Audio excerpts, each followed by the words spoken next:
Pesan menyentuh saat Sven-Göran Eriksson meninggal dunia. Berita hoax Neymar balikan ke Barca. CR7 rambah e-sport, pemain ini bisa gantikan Hapner dan Ahmad yang absen. Jarang main, Arhan ditawari klub Eropa. Hai football lovers, Mimin mau kembali ingetin ya, kalau kalian sebaiknya subscribe dan nyalakan lonceng notifikasinya dulu agar nggak ketinggalan berita dari Starting 11 News. Dukung timnas dengan cara yang berbeda. Outfit paling kece untuk nobar, main PS, nongkrong, hingga nyari gebetan nih. Kaos spesial dari Starting 11, merchandise edisi Timnas Day. Ada harga spesial selama masa pre-order. Klik link di deskripsi untuk pre-order ya.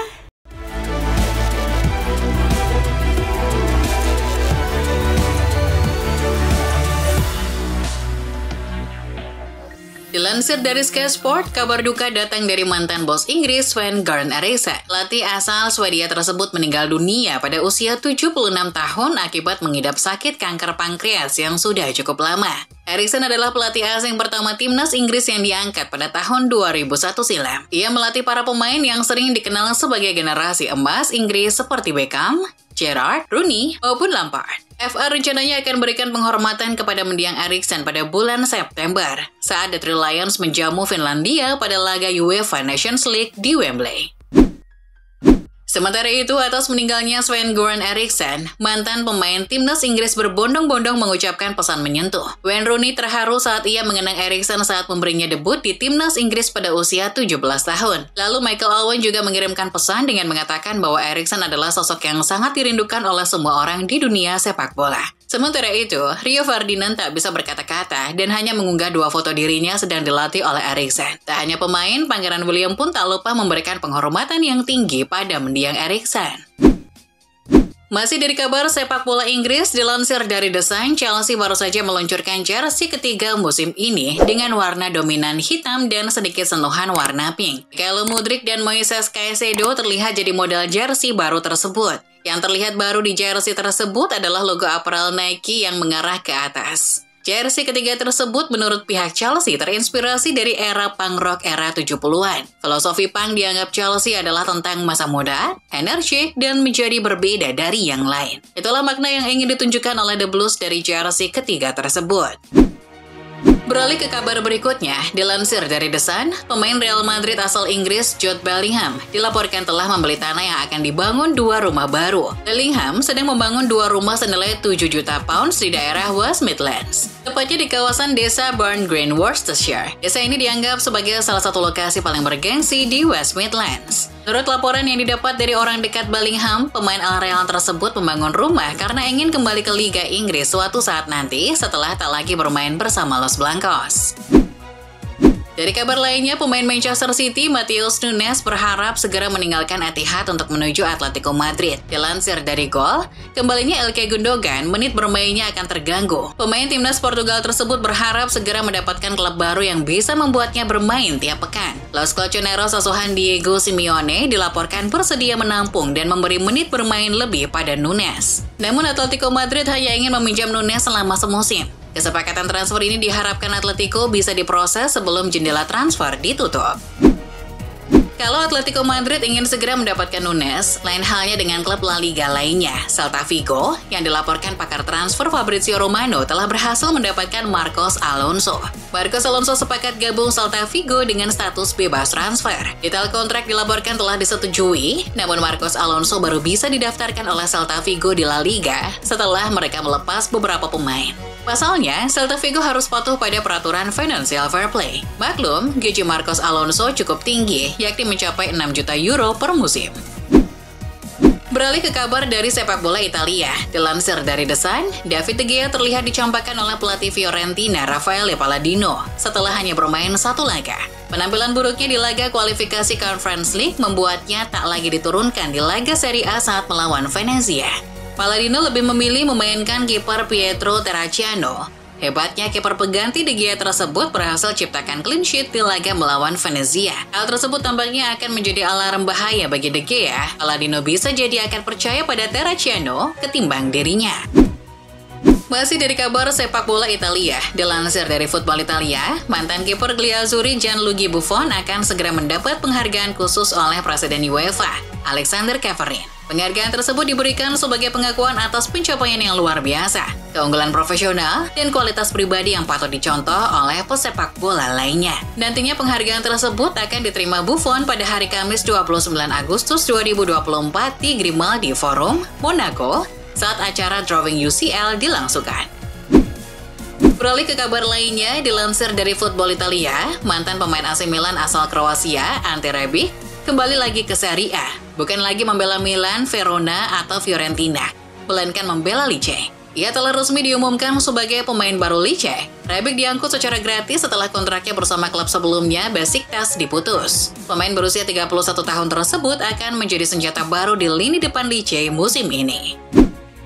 Masih dari sepak bola Italia, Juventus asuhan Thiago Motta tak henti-hentinya menelurkan pemain muda baru. Setelah pekan pertama, pemain bernama Samuel Mangula gacor dengan ciptakan 1 gol melawan Como. Ini giliran pemain muda lainnya yakni Nicolo Savona yang ciptakan gol saat melawan Verona. Savona adalah bek kanan yang dipercaya oleh Motta ketimbang Danilo saat membantai Verona 0-3. Ia awalnya bersinar bersama tim Juventus Next Gen yang bermain di Serie C. Lalu di laga pramusim lalu, performanya membuat Thiago Motta makin terkesan. Beralih ke kabar selanjutnya, kabar heboh yang beredar yang mengatakan Neymar meminta untuk kembali ke Barca dan ditolak oleh Hansi Flick ternyata hoax. Pihak Neymar telah mengklarifikasi hal tersebut. Menurut mereka, artikel-artikel tentang kembalinya Neymar ke Barca adalah kebohongan. Berita tersebut seakan tidak menghormati klub Neymar sekarang, Al Hilal. Menurut pihak Neymar, bintang Brasil tersebut masih terikat kontrak dengan Al Hilal dan ia bahagia tinggal di Riyadh.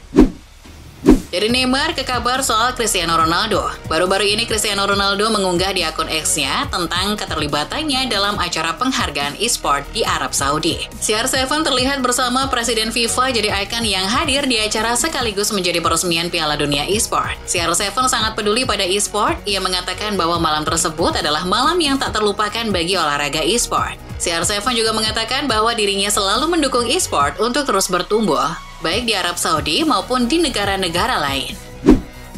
Ini saatnya beralih ke kabar sepak bola nasional. Pemain timnas Indonesia Pratama Arhan dilaporkan dilirik klub Eropa hingga klub Jepang. Hal tersebut dikatakan oleh mertua Arhan, Andre Rosiade. Menurut Andre, kini Arhan sedang mempertimbangkan untuk meninggalkan Suwon FC, meskipun klub asal Korea Selatan tersebut menginginkan perpanjangan kontrak 1 tahun lagi. Namun Andre tak mau menyebutkan dulu klub Eropa maupun klub Jepang yang melirik Arhan. Namun yang jelas menantunya tersebut dipastikan tetap akan berkarir di luar negeri, bukan kembali lagi ke Liga Indonesia.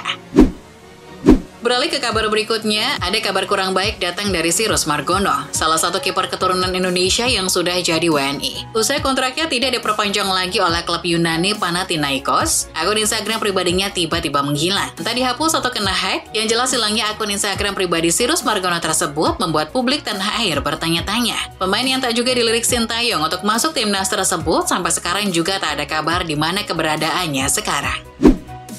Jelang persiapan melawan Arab Saudi dan Australia di babak ketiga kualifikasi Piala Dunia 2026, Sintayong secara resmi memanggil 3 pemain dari Malut United ke timnas. Mereka adalah Wahyu Prasetyo dan 2 saudara kembar Yakub dan Yancel Sanuri. Wahyu Pras atau pemain yang dijuluki Hulk itu disiapkan sebagai pengganti dari absennya Jordi Amat dan Justin Hapner. Coach Shin lebih memilih Wahyu Pras ketimbang Elkan Bagot. Wahyu Pras diharapkan Coach Shin bisa jadi pendamping atau pelapis dari Jay Itzes dan Rizky Ridho di trio lini belakang timnas. Dilansir dari Tribal Football, penyerang Chelsea Nicholas Jackson terlihat berani menyemprot legenda Chelsea John Obi Mikel. Setelah mencetak gol dalam kemenangan 26-2 atas Wolves, Jackson memposting di Instagram pribadinya dengan menyebut akun @Mikel_John_Obi dengan caption, "Tutup mulutmu, jangan bicara omong kosong." Jackson sepertinya muak dengan kritik John Obi Mikel selama ini yang berkali-kali menganggapnya tak bisa jadi striker yang membantu Chelsea.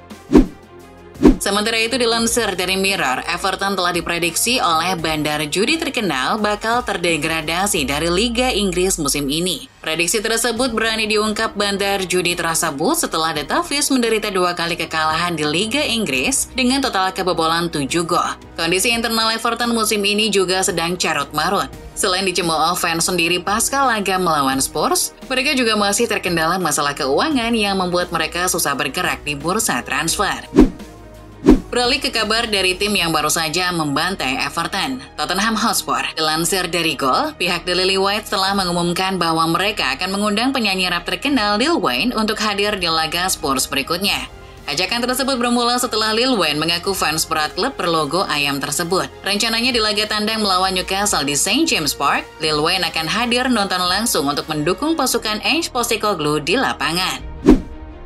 Dari Liga Inggris beralih ke kabar dari Ligue 1. Dilansir Get Football News French, OGC Nice dilaporkan akan segera merekrut Memphis Depay yang kini berstatus agen bebas. Nice merekrut Depay karena mereka sedang krisis lini depan. Striker andalan mereka, Terem Moffi, mengalami cedera ACL. Depay dilaporkan juga sudah siap kembali ke Ligue 1. Kini ia sedang berada di Monaco, kota yang hanya berjarak beberapa kilometer dari Nice. Masih dari kabar sepak bola Prancis, dilansir dari Get Football News French, Marseille telah mengumumkan bahwa mereka mencatat rekor baru dalam hal jumlah penonton yang memegang tiket musiman. Musim ini, pemegang tiket musiman Marseille mencapai 49.000, naik 3.000 dari musim lalu yang hanya 46.000. Kenaikan tersebut salah satunya disebabkan oleh optimisme para fans karena kedatangan pelatih baru Roberto De Zerbi. Selain itu, fans juga mengaku antusias melihat perkembangan klubnya dengan perombakan yang dilakukan oleh De Zerbi. Beralih ke kabar berikutnya, dilansir dari The Guardian, pemain yang pernah membela Munchen dan Juventus, Douglas Costa, resmi berlabuh ke klub Liga Australia, Sydney FC. Pemain 33 tahun asal Brasil tersebut direkrut dari Fluminense dengan status free transfer. Douglas Costa jadi perekrutan pemain bintang kedua di klub setelah di tahun 2012 lalu Sydney FC merekrut Alessandro Del Piero. Berbicara setelah perekrutan, Douglas Costa berharap ia bisa membawa Sydney FC meraih banyak trofi musim ini. Bergeser soal kabar dari Lionel Messi, dilansir dari Goal, pemilik saham klub Birmingham City, Tom Brady, mengaku akan membawa La Pulga ke Birmingham City. Niatan tersebut diungkapkan langsung Brady kepada Messi dan pemilik Inter Miami David Beckham saat menyaksikan laga Inter Miami versus FC Cincinnati. Brady juga berkomentar di akun Instagram David Beckham bahwa ia meminta maaf pada Beckham karena pada saatnya ia akan membawa Messi ke Birmingham City.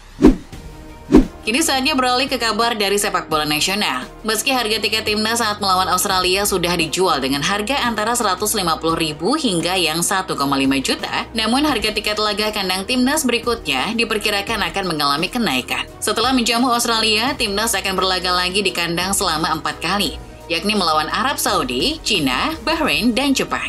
Menurut Dirut PT Gelora Sepak Bola Indonesia, Marshall Marsita, kenaikan tersebut dikarenakan adanya perubahan pemasukan yang mana di babak ketiga kualifikasi Piala Dunia 2026, pemasukan iklan dari sponsor akan masuk ke AFC. Sementara itu, timnas Indonesia hanya dapat pemasukan dari penjualan tiket saja.